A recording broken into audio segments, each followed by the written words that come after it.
Well, remember those stimulus checks from a few years back? The federal government depositing a few $100 in your bank account during COVID-19?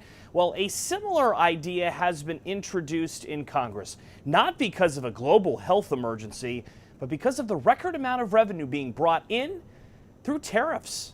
Republican Senator Josh Hawley of Missouri has officially introduced this piece of legislation entitled American Worker Rebate Act of 2025. It's based on the belief that the federal government is bringing in a record amount of tariff revenue, and as a result, the American people deserve a cut. In June, for instance, the federal government reported a new tariff revenue record of over $26 billion. That is quadruple the amount from the same month last year. Even more tariff revenue appears to be on the way, with President Donald Trump announcing new tariff rates for European countries in recent days. I think it's great that we made a deal today instead of playing games. Here is how the proposed tariff rebate plan could possibly work.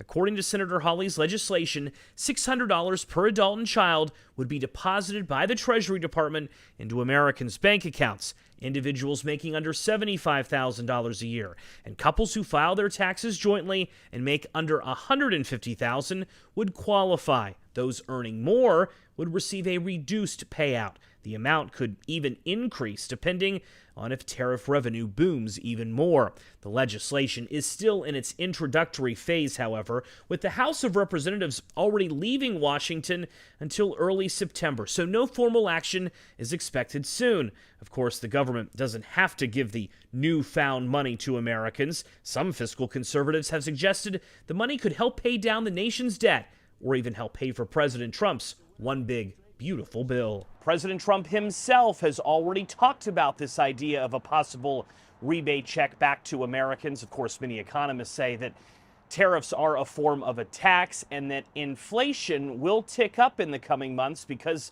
of all of these new tariff rates. Inflation was a bit higher in June compared to May, although still under 3%. Joe St. George, Scripps News Group, Washington.